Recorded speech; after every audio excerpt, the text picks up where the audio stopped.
If you guys are fans of admirals like I am, then this chapter was definitely good to you. And if you guys want the admirals to lose, don't like seeing them display their strength, and are against them pretty much, then you probably didn't enjoy this chapter that much. And I'm not gonna lie to you guys, my favorite person who had the title of an admiral at some point in the series is probably Aokiji, but after reading this chapter, I think Kizaru might have surpassed him. But what's good, everybody? It's your boy Potential Unleashed. I am back with another review. This is One Piece chapter 1092. It is titled The Rampage Incident of Tyrant Kuma in the Holy Land. Really freaking good chapter. A lot of stuff that happened. But if you guys enjoy regular reviews like these and other anime content, make sure you guys like the video, subscribe to the channel, and hit the notification bell so you guys never miss out on a new video. With that away, my name is Potential Unleashed, and let's get into the review. The chapter starts off with Kuma still rampaging with Marijoa and the different celestial dragon. I guess you could call them bodyguards.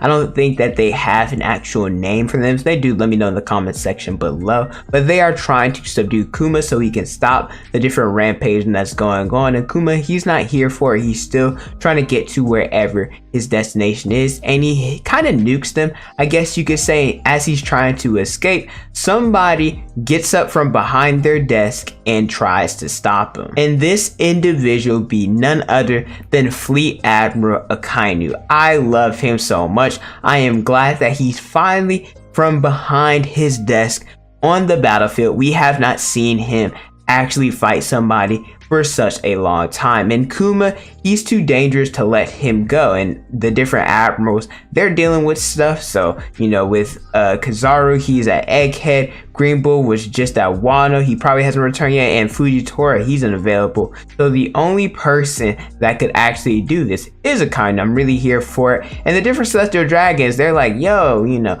you gotta take care of this, you gotta handle this. They're like, hurry up and subdue this guy. And Akainu hits him with a hellhound and blows off half of his face. It's the same attack that he did to Whitebeard. I don't know what Akainu's on his demon time, man. Anytime he can go and knock somebody's brain out and take off half their face, he's ready to do it, and I love it. But this isn't enough to stop Kuma. He still is headed towards his destination. Even after Akainu, I don't know if he cut off the leg or he burnt off the leg. Either or, one of Kuma's legs is damaged and he ends up teleporting, where the different celestial dragons, they're like, oh, well, how did you leave him and let him escape? And well, Kuma, he's strong, right? All right, Akainu, he's not going to go all out when he's trying to protect the celestial dragons and doesn't want any more damage to happen. And also, I find it interesting that he mentioned this earlier, that first we had to deal with the revolutionaries, now we got to deal with Kuma, and technically Kuma is a revolutionary. So it's like, dang, he had to deal with back-to-back revolutionaries.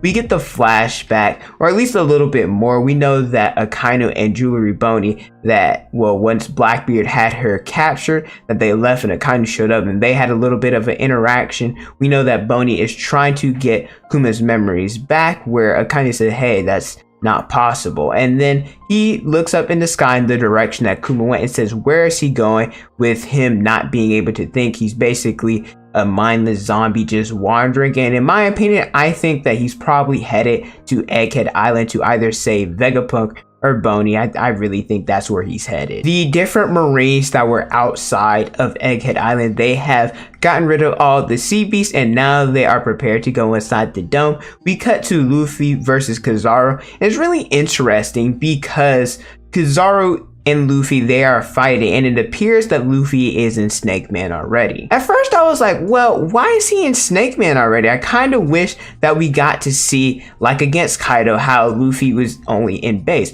But then I really thought about it for two reasons. Number one, Kazaro is probably the fastest character in the series, so just because he may not necessarily be as strong as Kaido, it doesn't matter if you're unable to hit him, especially with his dove fruit, and he probably has future sight on top of that. And number two, looking at it from Kaido's perspective and his fight, the difference between that and this is, in Wano, Luffy and the others were trying to defeat Kaido, trying to liberate the country of Wano from him. And in this instance at Egghead Island, they are trying to escape with Vegapunk, and they're trying to do it as swiftly as possible. Then with Kaido's fight, he was fighting against Luffy because he was somebody for the first time in such a long time that he can enjoy the fight, where he tried to savor it, because when he did it and he got too excited, he ended up knocking Luffy off of Onigashima because he imagined a version where Luffy could keep up with him, and he wasn't at that point yet. And then when Luffy got Gear 5th and every other power up, it was because number one, Luffy leveled up, and number two, Kaido had gotten weaker after fighting multiple opponents. So that's why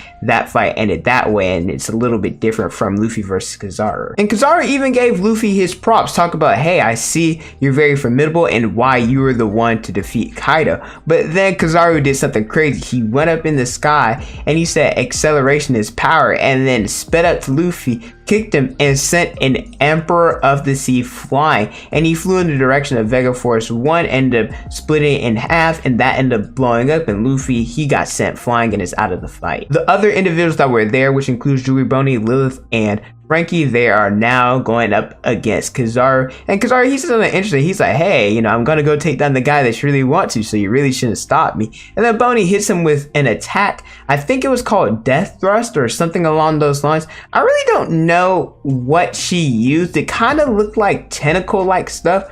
I'm not really sure. Never seen that attack from her before. But Kizaru, this ninja, hit her with an attack.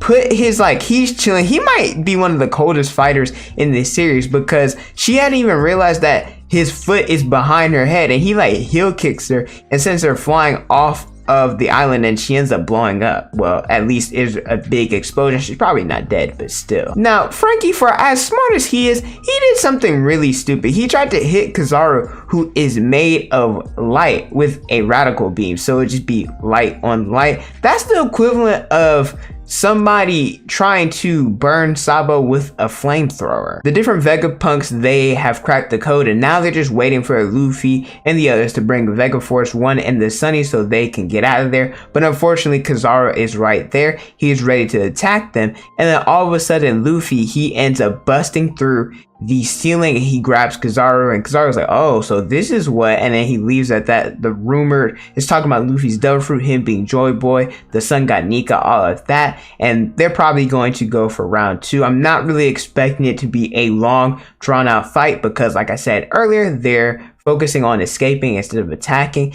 And also the big robot that we got, I believe it was in chapter 1065 and 1066. It is alive and is about to move. This is really interesting because if you look at those chapters, around 900 years ago, this machine came from the ancient civilization, which you guys know that they went up against the world government because of the different ideals that they had, and the world government tried to eliminate them. More likely than not, the ancient civilization is somehow affiliated to the D-Clan, and then 200 years ago, this robot tried to climb the Grand Line and attack Marijoa, but it ended up running out of power. It was supposed to be destroyed, more likely than not, because it poses such a threat and is really strong, but Vegapunk and other scientists, they feel like they couldn't have destroyed it because of different things that they could do a research, and we've seen Vega Force 1, it is a model based off of that. So what do I think this role of this robot is going to be? I think since it was modeled after, well, Vega Force 1 was modeled after this robot, that it's now going to try and replace its role and take the Straw Hats and help them escape. Overall, really freaking good chapter. Like I said, if you guys are fans of Admirals, they ate,